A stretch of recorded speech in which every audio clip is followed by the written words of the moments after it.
John, welcome back to TRunblocked.com. I want to kick off this interview by asking you what perceptions do you think category buyers have about vodka that are holding it back in real terms of space that they allocate? Because they think the category is boring. They think that the store managers don't get any calls for vodka, and that couldn't be further from the truth. People are going in and asking specifically for Tito's, and some of the managers haven't been to the States or don't know, the Tito's vodka is a big brand.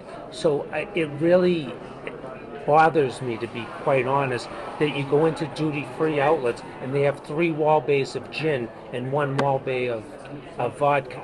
And when it should be exactly the opposite, quite frankly. Everybody wants to talk about craft gins, but they don't want to talk about craft vodkas and the province where they're made from, how they're made, the ingredients that go into it.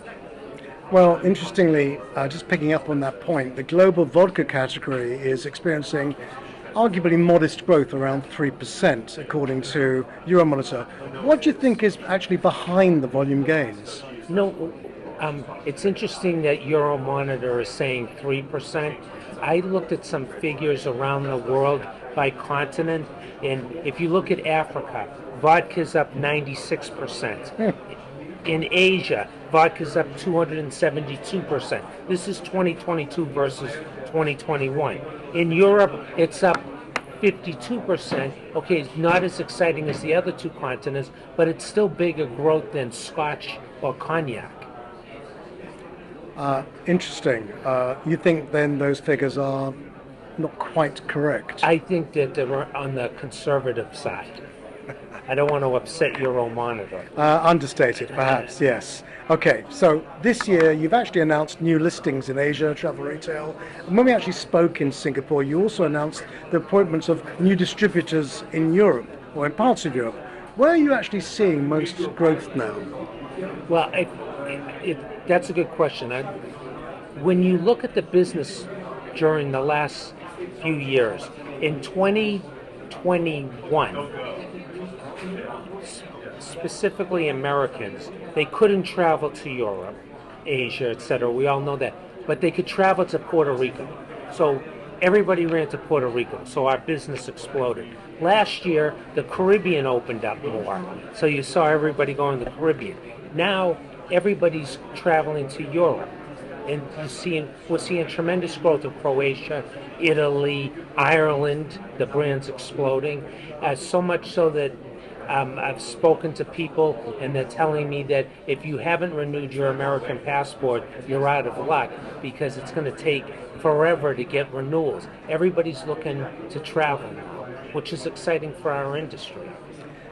Just going back to something you said earlier about gin being disproportionately given the space that it has. Do you think, though, given today's circumstances where there's a degree of fallout from gin, that vodka can actually gain from this?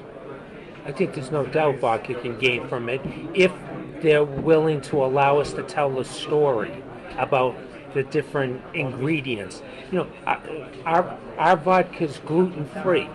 I mean, shouldn't every retail outlet have a gluten-free option? I think so. So I would hope that. You sure none exist out there?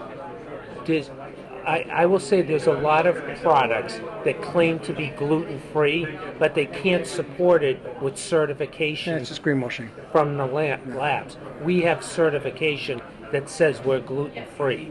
So, but going back to the question, vodka is extremely versatile, mixable.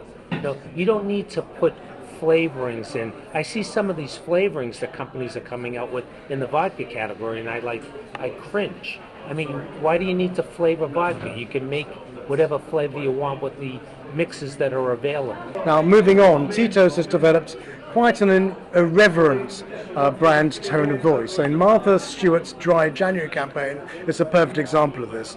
How do you think this is resonating, or might resonate, with an international audience, and particularly in GTR? Well, we did try to push out the Martha Stewart video, internationally, and quite a few publications picked it up. And Martha Stewart's known all over the world. So, with a brand like Tito's, where we're only one brand, we have to do things that are a little irreverent to call attention to ourselves. For sure. And I think that video did a great job getting our message out. Well, I think we should take a quick look at a clip, don't you? Yes.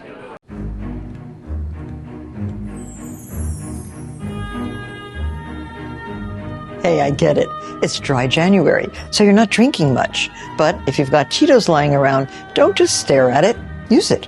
Say goodbye to musty smells. Add it to your pasta sauce for a little extra kick. And maybe a little bit more. Spice up your Friday night by cutting through dirt and grime. And nothing tenderizes your favorite meat like Tito's.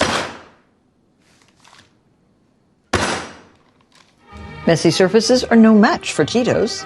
And keep your flowers in bloom with a splash of that vodka you can't drink. Smells like February. I certainly can't think of anything else I'd rather be doing with my Tito's. Oh, f*** it, Martha needs a drink. Now, moving on, Love Tito's has a really strong social sustainability message. How are you bringing this particular perspective into GTR? Okay, what we're doing is we're partnering with our duty-free customers to support charities that are near and dear to their heart. So, for example, DFS, we partnered with them. We gave so much off a bottle of Tito's when it's purchased, and we allocated it to Meals on Wheels. International Shops, another customer we partnered with, we donated so much per bottle to Kids Don't Go Hungry. DFA is another partner we worked with to give back to Sylvester Cancer Center. So this is the way we try to work with operators. We don't want to, just start screaming from the mountaintop that, we're very supportive of different charities. We just do it in the outlet. So can you give us some examples of your own environmental sustainable actions? Sustainability is very important to Tito. And so, for example, we collect 99% of our rainwater to irrigate the fields by our distillery. And I don't know if you know, but we have a farm where we grow 25 different fruits and vegetables. And then we have a chef that prepares meals for everybody at the distillery to encourage them to eat healthy. And it creates a great teamwork when everybody gets to sit down and chat over a meal. We also recycle 99% of our waste. We have one of the largest privately owned solar farms in the state of Texas. In the Dominican Republic, we're cleaning up a river called Ozama. So these are some of the examples of what we're doing to protect the planet. I mean, you're kind of almost leading the industry in this area. I mean, you're small enough to be disruptive, but large enough to have an impact. I mean, do you see Tito's, because of what you do, as having playing a lead role here in terms of environmental sustainability leadership? What can the industry learn from you? Well, we're just going to walk the talk. We're not going to brag about what we do. That's not who we are. It's not your style. No, so we just lead by example is the best way I can answer that question. Okay. Yeah. Take the dog stuff. We're known as the vodka for dog people. So, a lot of the activities we do, social responsibility, is to support pet welfare organizations. I just had a meeting this morning with our importer in the Middle East, and they're going to build a doggy park so that customers can bring their dogs and leave them in this doggy nursery while they go in and shop. And so that'll be Tito's branded. That's cool. Just going on to something completely different. I mean, and it's about purchasing, drivers shifting in travel retail. What are you seeing as the biggest decision-making factors? But purchasing from a buyer perspective or a consumer perspective? From a consumer perspective. For a consumer perspective, what they want is digital tools. When And what we're failing to do, and I think I've discussed this with you before, is we don't have a global duty-free app to make it easier for the consumers, specifically the millennials and the Xers, to just tap from their phone, and they can pre-order their duty-free purchase. And this is not just a spirits issue. It's a fragrance issue, confectionery, and tobacco issue. And, here we are at another TFWA in Cannes, and the trade organizations haven't worked with the members to spearhead developing this global duty-free app. But I read recently that there is something afoot, as Duffel, which Heinemann and Dufry have put their hands in their pockets to support. That looks like it could be a ticket for you. That's the music to my ears. I hope that that's true, and we'd love to support them.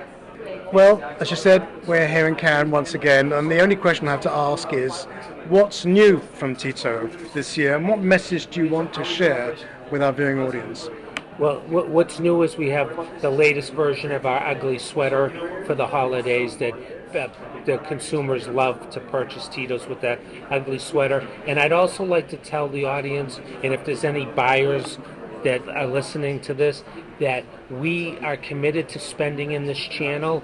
We want to make it work in this channel. We're seeing a lot of success in this channel, but there's a lot of European airports that still haven't listed us, and they're missing out on a great opportunity. John, thank you for your time. Great as ever. Thank you.